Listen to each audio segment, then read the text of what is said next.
வாழ்க்கையில் ஒரு மனிதனுக்கு எக்ஸ்ட்ரீமான ஒரு பிரச்சனை வந்து தற்கொலை செய்து கொள்கிறார். இதுதான் முடிவா அப்படின்னு நிறைய பேர் கேட்குறாங்க. இது ஒரு மிகப்பெரிய தவறான ஒரு விஷயம். எல்லாருக்கும் தெரிஞ்சதுதான், தவறுன்னு தெரியுது, பட் தவிர்க்க முடியல. அந்த மாதிரி ஒரு சிச்சுவேஷன் வரும்போது இந்த தவறை செய்து விடுகிறார். இந்த சூசைட்னா என்ன அப்படிங்கிறத பற்றி நம்ம உள்ளே போகிறதுக்கு முன்னாடி வாழ்க்கைனா என்னன்னு ஃபஸ்ட்டு நீங்கள் புரிஞ்சுக்கணும். ஒரு மனுஷனுக்கு இந்த லைஃபுங்கிறதுல எதுக்காக ஒருத்தர் தற்கொலை பண்ணிக்கிறாங்க நல்லா கூர்ந்து கவனிங்களேன். எனக்கு வியாதி வந்துருச்சு, என் வீட்டில் ஒருத்தர் இறந்து போகிறாங்க, அந்த இறப்பை என்னால் ஏற்றுக்க முடியல அப்படின்னு நான் வாழ்க்கையை முடிச்சுக்கிறேன். என் வியாபாரத்தில் ஒரு பெரிய நஷ்டம் வந்துருச்சு, இந்த நஷ்டத்தை என்னால் தாங்க முடியாமல் ஒருத்தர் தற்கொலை பண்ணிக்கிறாரு. எனக்கு வேலை போயிடுச்சு, இனி வாழ்க்கையே எனக்கு வேலை கிடைக்காது, நான் என் குடும்பத்தை காப்பாற்ற முடியல, நான் தற்கொலை பண்ணிக்கிறாங்க. கடன் ஓவர் ஆகிடுச்சு, என்னால் கடனை திருப்பி அடைக்க முடியல, அதனால் இனி நான் வாழ்கிறதுல அர்த்தம் இல்லை, என்னால் ஒன்றும் பண்ண முடியாது, தற்கொலை பண்ணிக்கிறாங்க. ஏன் இதை விட ரொம்ப கோமாளித்தனமான வேலை, பரீட்சையில் மார்க் வரல, ஃபெயில் ஆகிட்டோம், அல்லது ஸ்டேட் ரேங்க் வரலன்னு தற்கொலை பண்ணிக்கிறான். என்ன கொடுமை, என்ன கோமாளித்தனம் பாரு. இதெல்லாமே நீங்கள் நல்லா கவனிங்க. இந்த வாழ்க்கையில் வியாபாரத்தில் நஷ்டம், வேலை போயிடுச்சு, என் வீட்டில் ஒரு இறப்பு நடந்துடுச்சு, பரீட்சையில் மார்க் வரல. இப்போது இதுக்கு பேர் என்ன சொல்கிறோன்னா, லைஃப்பில் நல்லா புரிஞ்சுக்கங்க, இதுக்கு பேர் டியூவாலிட்டின்னு பேர். இதுக்கு ஒரு டெர்மினாலஜி.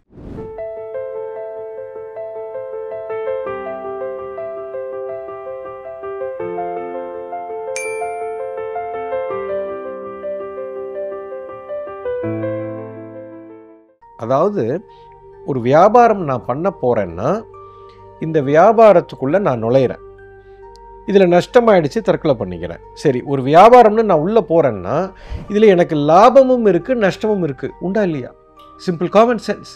இதில் லாபமும் வரலாம், நஷ்டமும் வரலாம். ஸ்டாக் மார்க்கெட்டுக்குள்ளே போகிறேன், ஸ்டாக்கு ஏறவும் செய்யும், அந்த ஷேர் குறையவும் செய்யும். ஸோ ரெண்டுமே நடக்கும். இந்த ஸ்டாக்கு ஏற மட்டும்தான் செய்யும், குறையவே குறையாது, வாய்ப்பே இல்லை. You understand? இப்போது ஒரு வேலையில் வேலை பார்க்குறேன், இந்த வேலை எனக்கு தொடர்ந்து நீடிக்கலாம், இல்லை வேலையை விட்டு தூக்கலாம், ரெண்டுமே நடக்கும். இரவுன்னு ஒன்று இருந்தால் பகல்னு ஒன்று இருக்கும், லாபம்னு ஒன்று இருந்தால் நஷ்டம்னு ஒன்று இருக்கும், ஏற்றம்னு ஒன்று இருந்தால் இறக்கமும் ஒன்று இருக்கும், பிறப்புன்னு ஒன்று இருந்தால் இறப்புன்னு ஒன்று இருக்கும், வெற்றின்னு ஒன்று இருந்தால் தோல்வின்னு ஒன்று இருக்கும். இது இயற்கையோட சட்டங்க. அது இதை மாற்ற யாராலும் முடியாது. இதுக்கு பேர் தான் டியூவாலிட்டின்னு பேர். இப்போ ஒன்றை கையில் எடுத்தீங்கன்னா இன்னொன்று வரும். சந்தோஷம் வேணும்னா அது கூட துக்கமும் வரும், நல்லதை எடுத்தீங்கன்னா அது கூட கெட்டதும் வரும். இது ரெண்டையும் நீங்கள் பிரிக்கவே முடியாது. இதுதான் இயற்கை, இதை மாற்ற யாராலும் முடியாது. நான் வேதாந்தம் பேசலைங்க, இதுதான் ப்ராக்டிக்கல். இப்போ ஒரு விளையாட்டு விளையாடுறோம், நீங்கள் அவ்வளோ தூரம் போகிறீங்க, ஒரு விளையாட்டு விளையாடுறோம். விளையாட்டில் இப்போ நான் ஒரு ஷட்டில் விளையாடுறேன், இப்போ இந்த பாலை அடிக்கிறேன், அடித்தா எனக்கு வெற்றியும் கிடைக்கும், தோல்வியும் கிடைக்கும். விளையாட்டில் நான் கரெக்டாக விளையாண்டேன்னா, அவரை விட நான் பெட்டராக ஆடினேன்னா எனக்கு வெற்றி கிடைக்கும். இப்போ எனக்கு வெற்றி கிடைக்குது இல்லையா, அதே எனக்கு எந்த மொமெண்ட்டில் எனக்கு வெற்றி கிடைக்குதோ நல்லா கவனிங்க, அதே மொமெண்ட்டில் அவர் தோல்வி அடைவார். இப்போ எனக்கு வெற்றி கிடைக்கல அப்படின்னா அவர் தோக்க மாட்டார். இப்போது 20 பாயிண்ட் எடுத்தால் ஜெயிக்கிற வெற்றின்னு வச்சுக்குவோம், சரிங்களா? இப்போ நான் 2 பாயிண்ட் எடுத்திருக்கேன், அவர் 0 பாயிண்டில் இருக்கார். இப்போ நான் 2 பாயிண்டில் இருக்கும்போது வெற்றியை நோக்கி லேசாக நவுந்திருக்கேன், அவர் தோல்வியை நோக்கி லேசாக நவுந்திருக்கார். இவ்வளோதாங்க பாயிண்ட்டு. இப்போது நான் 19வது பாயிண்டில் இருக்கும்போது வெற்றியை கையில் கிட்ட வந்துட்டேன், அவர் தோல்வியின் விளிம்பில் இருக்கிறார். இப்போ நான் 20வது பாயிண்ட் எடுத்து வெற்றின்னு நான் அடையிற அதே தருணம் தோல்வியை அவர் அடைவார். இது ரெண்டுமே ஒன்று தான், இது வேற வேற கிடையாது. இப்போ நான் அவர் தோல்வியே அடையக்கூடாது அப்படின்னா நான் வெற்றி அடையக்கூடாது. ரொம்ப சிம்பிள். இது நடந்தால் அது நடக்கும், அது நடந்தால் இது நடக்கும். ஸோ இது ரெண்டும் பிரிக்க முடியாத ஒன்று. இப்போ நான் பிறந்துட்டேன், நான் சாகவே கூடாது குருஜி அப்படின்னா ரொம்ப சிம்பிள், பிறக்கவே கூடாது, ரொம்ப சிம்பிள். நான் பிறந்துட்டேன்னா செத்தே தீரணும்டா, ஒரு நாள் இல்லை ஒரு நாள். இது இன்றைக்கி நடக்கலாம், நாளைக்கு நடக்கலாம், நாளான்னைக்கு நடக்கலாம், என்றைக்கு வேணாலும் நடக்கலாம். வியாபாரத்துக்குள்ளே நான் போயிட்டேன், எனக்கு இந்த வருஷம் லாபம், அடுத்த வருஷம் லாபம், அதுக்கு அடுத்த வருஷம் லாபம், அடுத்த வருஷம் நஷ்டம் ஆகலாம், எப்போ வேணாலும் நஷ்டம் வரலாம். இது சிம்பிள் காமன் சென்ஸ். இதை நான் மறுக்கவோ இதை நான் ஏற்க தயாராக இல்லைன்னா ரொம்ப சிம்பிள், நீ வியாபாரமே பண்ணக்கூடாது. இந்த புரிதல் முதல்ல வராதவங்க தான் இந்த மாதிரி ஒரு முட்டாள்தனமான ஒரு முடிவை எடுப்பார். இதுலேருந்து நீங்கள் என்ன புரிஞ்சுக்கணும்னா, எனக்கு ஒரு எக்ஸ்ட்ரீம் பிரச்சனை இருக்குது, தற்கொலை எப்போ பண்ணிக்கிறான், இந்த பிரச்சனையிலிருந்து எனக்கு விடிவு காலமே இல்லை, தீர்வே கிடையாது, இது கோமாளித்தனம். பிரச்சனைன்னு ஒன்று வந்தால் அதுக்கு தீர்வுன்னு ஒன்று இருக்குது, வெற்றின்னு ஒன்று இருந்தால் தோல்வி என்று ஒன்று இருக்கிறது, லாபம் என்று ஒன்று இருந்தால் நஷ்டம் என்று ஒன்று இருக்கிறது, உயர்வுன்னு ஒன்று இருந்தால் தாழ்வு ஒன்று இருக்கிறது, தாழ்வு ஒன்று இருந்தால் உயர்வு கட்டாயம் வரும். பாரத தேசத்தின் நெடிய ஞான மரபின் தொடர்ச்சி குரு மித்ரே சிவா நடத்தும் அல்கெமி புரோகிராமில் பங்கேற்க ரெஜிஸ்டர் செய்யுங்கள் அல்லது கால் 9655992559. எங்கள் வெப்சைட் www.matangifoundation.org. நீ எவ்வளவுக்கு எவ்வளவு கீழே போறியோ அவ்வளவுக்கு மேலே வருவதற்குண்டான வாய்ப்பு உனக்கு இருக்கிறது. அது எங்கே இருக்குதுன்னு நீ தேடி கண்டுபிடிக்கணும். நீ தேடி கண்டுபிடிக்காம நீ டிப்ரெஷன் ஆகி வாழ்க்கை எனக்கு முடிஞ்சு போச்சுன்னு நினைக்கிறது கோமாளித்தனம். இதை ஃபஸ்ட்டு நீங்கள் புரிஞ்சுக்கணும். இது பாயிண்ட் நம்பர் 1. எந்த ஒரு பிரச்சனையாக இருந்தாலும் இயற்கையை பொறுத்த வரைக்கும் நீங்கள் எவ்வளோ சின்ன பிரச்சனையாக இருந்தால் அந்த சின்ன பிரச்சனைக்கு ஒரு தீர்வு இருக்கும், பெரிய பிரச்சனையாக இருந்தால் பெரிய பிரச்சனைக்கும் ஒரு தீர்வு இருக்கும். பெரிய பிரச்சனை சின்ன பிரச்சனைன்னு இயற்கையில் கிடையாது, எல்லாமே டிவாலிட்டியில் தான் ஆப்ரேட் ஆகுது. இதை தெளிவாக புரிஞ்சுக்கணும். ஒன்று இருந்தால் ஒன்று இருக்கும், இதில் எல்லளவும் சந்தேகம் இல்லை. இதை புரிஞ்சவங்க கரெக்டான சொல்யூஷனை கண்டுபிடிக்கணும்னு தேடணும். நமக்கு தெரியல, அவ்வளோதான். இப்போ நான் விளையாட்டு விளையாண்டேன், தோத்துட்டேன், பெர்மனெண்ட்டாக தோப்பனா தெரியாது. நான் தோல்வியிலிருந்து நான் என்னென்னு கற்றுக்கணும். கற்றுக்கிட்டா அடுத்த தடவை இதே தப்பை நான் செய்ய மாட்டேன், ஜெயிக்கிறதுக்கு உண்டான வாய்ப்பு இருக்குது. அடுத்த தடவை நான் தோற்றால் மறுபடியும் எனக்கு ஒரு தப்பு நடக்கும், நான் அந்த தப்பை கற்றுக்கணும். அதை கற்றுக்கிட்டு இப்படியே நான் எல்லாத்தையும் கற்றுக்கிட்டே போனேன்னா ஒரு நாள் இல்லை ஒரு நாள் வெற்றிங்கிறது நிச்சயம். ஆனால் அதுக்கு பொறுமை இல்லை, அதற்கு எனக்கு நிதானம் இல்லை, அதை நான் புரிந்து கொள்ளக்கூடிய ஞானம் எனக்கு இல்லை. இதில் தான் ஒரு மனிதன் எக்ஸ்ட்ரீமில் போய் தற்கொலைங்கிற ஒரு முடிவுக்கு வர்றான். சரிங்களா? இப்போ தற்கொலைக்கு வருவோம். இது ஒரு பொதுவான புரிதல். இப்போ தற்கொலை அப்படிங்கிறது என்ன அப்படின்னா, இப்போ என்னால் எனக்கு இருக்கிற பிரச்சனையை தீர்க்கவே முடியாது, இப்போது நான் இந்த வாழ்க்கையை முடிச்சிட்டேன், நான் என்னை கொன்னுட்டேன், நான் தற்கொலை செய்து கொண்டால் இந்த பிரச்சனையிலேருந்து தப்பிச்சிடலான்னு ஒரு கணத்தில் நீங்கள் நினைக்கிறீங்க. ஒரு பெரிய ஒரு உண்மையை சொல்கிறேங்க, உங்களுக்கு ஒரு பிரச்சனை வந்திருக்குன்னா இது பிரச்சனை கிடையாதுங்க, லைஃபு உங்களுக்கு கொடுக்கப்பட்டிருக்கிற ஒரு பரீட்சை. இந்த பரீட்சையில் நீங்கள் பாஸ் பண்ணணும். இது இறைவனோட குறுக்கீடு. இந்த பிரச்சனையிலிருந்து மரணம் அப்படிங்கிறது தப்பிக்கிறது கிடையாது. இப்போ பிரச்சனை எங்கே வந்திருக்குன்னா உங்கள் உடம்புக்கு வந்திருக்கா மனதுக்கு வந்திருக்கான்னு பாருங்க. உடம்புக்கு பிரச்சனை கிடையாது, மைண்டில் தான் பிரச்சனை. என் வேலை போயிடுச்சு, மனதில் ஸ்ட்ரெஸ்ஸு, பிஸ்னஸில் நஷ்டம் அடைஞ்சிட்டேன், பயங்கரமான ஸ்ட்ரெஸ்ஸு, பரீட்சையில் தோற்று போயிட்டேன், எக்ஸ்ட்ரீம் ஸ்ட்ரெஸ்ஸு, என் பொண்டாட்டி என்னை விட்டுட்டு போயிட்டா, எக்ஸ்ட்ரீம் ஸ்ட்ரெஸ்ஸு, இது எல்லாமே ஸ்ட்ரெஸ் இருக்குது. இப்போது பிரச்சனை மனதில் இருக்கிறது, நல்லா புரிஞ்சுக்கணும். ஆனால் தற்கொலை செய்கிறீங்க. தற்கொலைன்னா என்ன? உங்கள் கழுத்தை அறுக்கிறீங்க, தூக்கு போட்டு தொங்குறீங்க, பூச்சி மருந்து சாப்பிட்றீங்க, மாடியிலேருந்து குதிக்கிறாங்க, ஏதோ ஒன்று பண்ணுறாங்க. எது செய்தாலும் நீங்கள் எதை அழிக்கிறீங்கன்னா நீங்கள் உடம்பை அழிக்கிறீங்க. நல்லா கவனிங்க, பிரச்சனை மைண்டில் இருக்குது, ஆனால் அழிக்கிறது உடம்பை. என்ன ஒரு கோமாளித்தனம்! இதில் உடம்பை அழிக்கும்போது மனம் அப்படியே தான் இருக்குது, உங்கள் ஸ்ட்ரெஸ் உங்ககிட்ட தான் இருக்குது, அது எங்கேயும் போகலை, உங்கள் உயிரோட கலந்து. இப்போ உயிர் போயிடுச்சு, இப்போ பாடி அழிச்சிட்டீங்க, உடம்புக்குள்ளே இருக்கிற உயிர் வெளியில் போய் அடுத்த ஒரு பிறவிக்கு நீங்கள் போகிறீங்க. இந்த பிரபஞ்சம் என்ன பண்ணோன்னா மிகப்பெரிய தண்டனை உங்களுக்கு கொடுக்க போகிறது. ஏன்னா இந்த பூமியில் மனித பிறவின்னு ஒன்று எடுத்ததே உன் கர்ம வினையை கரைக்கிறதுக்கு தான் நீங்கள் எடுத்துருக்கிறீங்க. அப்போ அந்த கர்ம வினையை கரைக்கிறதுக்காக தான் இந்த விஷயங்கள்லாம் நடந்துக்கிட்டே வருது. அப்போ இந்த உடம்புக்குள்ளே இருக்கும் பொழுது மட்டும்தான் இந்த கர்ம வினையை கரைக்க முடியும், இல்லை என்று சொன்னால் இந்த கர்ம வினை கரையவே கரையாது. இப்போ நீங்கள் பாடியில் அந்த உடம்பை கொன்னுட்டீங்க, ஓகே, கர்ம வினை எங்கே இருக்குது? மைண்டில் இருக்குது. அதை கொல்லாமல் பாடியை கொண்டு இருக்கீங்க. இப்போ அந்த கர்ம வினை எல்லாம் 10 மடங்கு ஜாஸ்தி ஆயிடுச்சு. ஏன் தெரியுங்களா? 10 இல்லை 100 மடங்கு. ஏற்கனவே இருந்த கர்ம வினையை தீக்கல, அது கூட தற்கொலைங்கிற ஒரு பெரிய கர்மாவை தூக்கி மைண்டில் போட்டீங்க. இதுக்கு பெரிய தண்டனை உங்களுக்கு காத்திருக்கிறது. அப்போ ஏற்கனவே ஒரு 10 மூட்டை கர்மா வச்சிருக்கிறீங்க, தீக்கலை. இது கூட சேர்ந்து ஒரு 100 மூட்டை கர்மா, 110 மூட்டையை தூக்கிட்டு பாடியை விட்டு வெளில போயிருக்கீங்க. இப்போ மறுபடியும் ஒரு பிறப்பெடுத்து உங்களை ஒரு பாடியில் போட்டு விட்டுரும். இப்போ இந்த பாடியில் ஏற்கனவே 10 மூட்டை கர்மாவில் கஷ்டப்பட்டு வெளியில் வந்தது. இப்போ 110 மூட்டையை தூக்கிட்டு இப்போ இதை சால்வ் பண்ணணும். நீங்கள் பண்ணியே ஆகணும், வேறு வழியே இல்லை. மிகப்பெரிய கொடுமையில் போய் சிக்கிட்டீங்க. இப்போ இந்த 110 மூட்டைய கர்மாவை என்னால் சுமக்க முடியலன்னு மறுபடியும் தற்கொலை செய்து கொண்டால் 1000 மூட்டை உங்களுக்கு சேர்ந்து விடும். மறுபடியும் ஒரு பாடி எடுத்து இந்த 1110 மூட்டை நீங்கள் தூக்கிட்டு திரியணும். இதுதான் மிகப்பெரிய உண்மை. ஃபஸ்ட்டு புரிஞ்சுக்கங்க. தற்கொலை செய்கிறவன் நினச்சி கூட பார்க்காதீங்க, மிகப்பெரிய டேஞ்சரில் மாட்டிக்கிறீங்க. இந்த உயிரை எடுத்துட்டா தப்பிச்சிடலான்னு நினைக்காதீங்க. நீங்கள் கொல்வது உடலை மட்டும்தான், உயிர்த்தன்மை வாடியை விட்டு வெளியில் போகுது. ஆனால் நீங்கள் பிரச்சனை ஏற்படுகிறது மனதில், செஞ்ச கொலை உடம்புக்கு. இது சம்பந்தமே இல்லை. முதல்ல நீங்கள் கொல்லணும்னா மனதை கொண்டு இருக்க வேண்டும். மனதை கொல்றதுனா என்ன? தியானத்துக்குள்ளே போகணும். You understand? விழிப்பாகணும், மனமற்ற நிலைக்கு போகணும், மூச்சு பயிற்சி பண்ணணும்.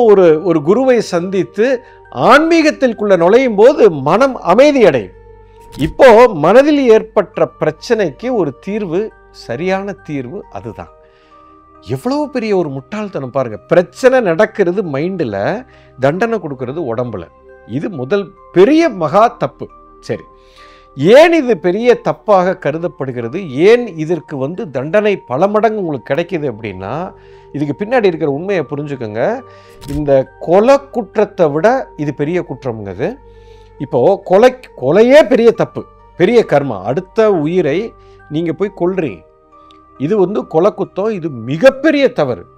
இந்த கொலை குத்தத்தை விட தற்கொலைங்கிறது மிகப்பெரிய தவறு. எப்படின்னு பாருங்க. ஒரு கொலை பண்ணுறீங்க. கொலை பண்ணும்போது என்ன நடக்குதுன்னா, ஒரு கத்தி எடுத்துகிட்டு போய் இன்னொருத்த மேலே வெறுப்பு அவனை குத்த போகிறீங்க. அப்போ குத்த போகும்போது என்ன நடக்குதுன்னா, அவன் தன்னை பாதுகாத்துக்கிறதுக்கு அதை நிறுத்துகிறான், தற்காப்பில் போகிறான். அப்போ தடுத்து நிறுத்துகிறான். அப்போது அங்கே ஒரு சக்தி உங்களை கொல்ல வருகிறது, இன்னொரு சக்தி தடுத்து நிறுத்துறது. அப்போ அந்த இடத்துல ஒரு சண்டை நடக்குது, தப்பிக்கிறதுக்கு ஒரு வாய்ப்பு இருக்குது. எஸ், இப்போது தற்கொலையில் பாருங்க. இப்போ நான் என்னை காப்பாற்றுறவனே தன்னையே அழிச்சுக்கிறான். இப்போ நானே என்னை கொன்று கொள்கிறேன். இப்போ இங்கே எதுக்கிறதுக்கு சக்தியே இல்லை. இப்போது இந்த சண்டைன்னு ஒன்று இருந்தால் ஒரு ஃபேர் சண்டையாக நடக்கணும்ல. ஒருத்தன் கொல்லணும், ஒருத்தன் எதுக்கணும். அப்போ அது ஒரு ஆரோக்கியமான சண்டை. அதுவே தப்பு தான். அதில் ஒரு ஆரோக்கியமான ஒரு சக்தி அடிக்க வருது, இன்னொரு சக்தி அதை தடுத்து நிறுத்த வருது. அப்போ அது அதுலேயும் ஒரு தர்மம் இருக்குதுன்னு என்று சொல்கிறோம். ஆனால் தற்கொலையில் பாருங்கள், தர்மமே இல்லை. இது நிராயுத பாணியாக அப்படியே உட்கார்ந்துருக்குது. நானே என்னை கொல்றேன் அப்படின்னா இது எவ்வளோ பெரிய தப்பு பாருங்கள். அப்போ எதிர்ப்பே இல்லாத ஒருத்தனை போய் நீங்கள் அழிக்கிறீங்க. இப்போ தூங்கும்போது ஒருத்தனை போய் சண்டை போட்டு கொல்றதுக்கு சமம். அவன் முழிச்சிருந்து அவனும் சண்டைக்கு தயாராக இருந்து நீங்கள் 2 பேரும் சண்டை போட்டால் அதில் ஒரு தர்மம் இருக்குது. ஒருத்தன் தூங்கிட்டு இருக்கிறான், முதுகுல போய் அவனை குத்துற மாதிரி. இது அதை விட 100 மடங்கு கேவலமான ஒரு விஷயம். அதனால தான் தற்கொலைக்கு நிறைய தண்டனை.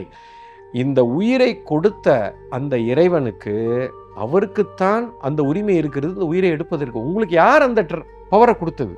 Nobody has given you the right to take it away. அதற்காக உங்களுக்கு மிகப்பெரிய தண்டனை காத்திருக்கிறது. நினைச்சு பார்க்க முடியாத தண்டனையில் நீங்கள் சிக்குவீர்கள். இதுதான் மிகப்பெரிய உண்மை. தற்கொலைங்கிறதுல பிரச்சனையிலிருந்து நீங்கள் தப்பிக்க முடியும்னு நினைக்கவே நினைக்காதீங்க. அது முட்டாள்தனம், மிகப்பெரிய முட்டாள்தனம். அதுவும் கண்ட ரீசன். இந்த ரீசன்லாம் ஒரு காரணமே கிடையாது. எவ்வளவு பெரிய பிரச்சனை உங்களுக்கு வந்திருந்தாலும் அந்த பிரச்சனைக்கான தீர்வை நீங்கள் கொஞ்சம் வெளிப்பாக பார்த்தீங்கன்னா அந்த தீர்வு இருக்குது. அந்த தீர்வை நீங்கள் கண்டுபிடிச்சிட்டிங்கன்னா நீங்கள் வாழ்க்கையில் மிகப்பெரிய வெற்றியாளனாக மாறப்போகிறீர்கள். அதுக்காகத்தான் உங்களுக்கு அந்த பிரச்சனையை கொடுத்துருக்குதுங்க. நல்லா புரிஞ்சுங்க. இல்லைன்னா உங்களுக்கு அந்த பிரச்சனையை கொடுக்கவே கொடுக்காது. நம்ம நினைக்கலாம் யாருக்குமே அந்த பிரச்சனை வரல. பிரச்சனை இல்லை, அது ஒரு சேலஞ்சு. மிகப்பெரிய எக்ஸ்பர்ட்டாக நீங்கள் மாறப்போறீங்க.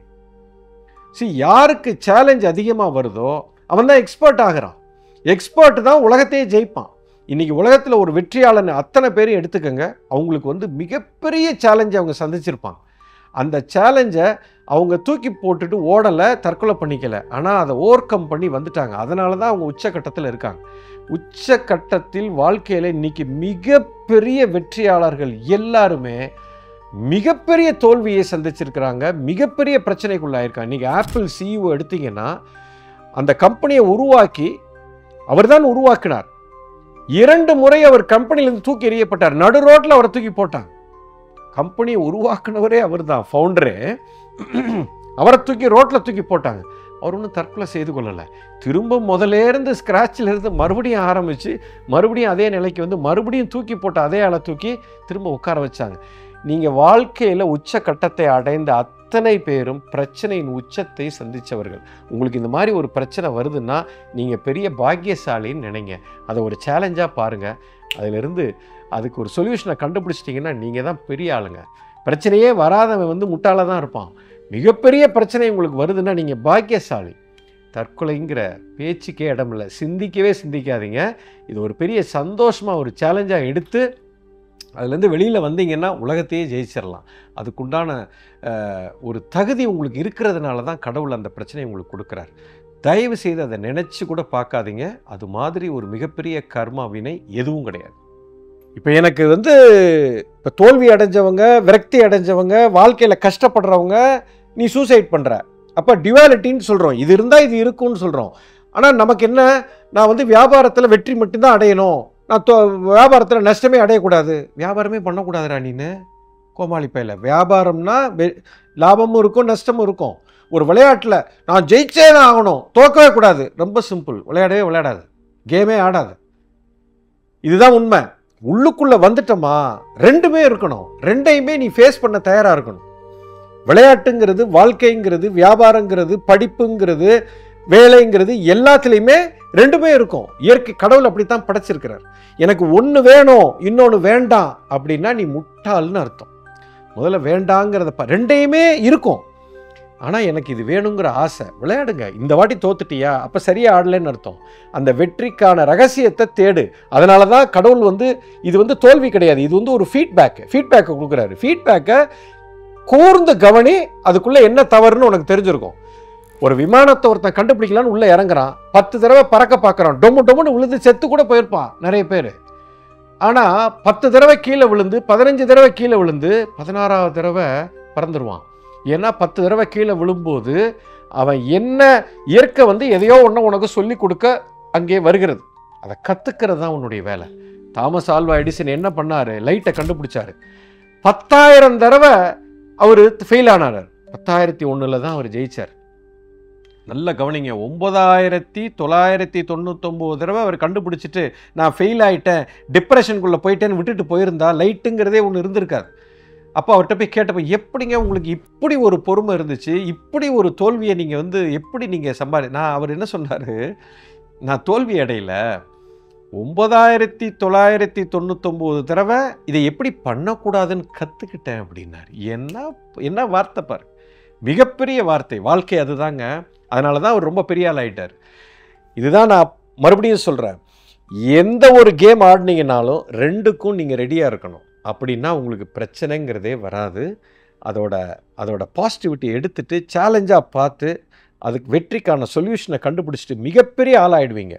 இதுதான் மிகப்பெரிய ரகசியம். புரிஞ்சுக்கும். பாரத தேசத்தின் நெடிய ஞான மரபின் தொடர்ச்சி குரு மித்ரே சிவா நடத்தும் அல்கெமி புரோகிராமில் பங்கேற்க ரெஜிஸ்டர் செய்யுங்கள் அல்லது கால் 9655992559. எங்கள் வெப்சைட் www.matangifoundation.org.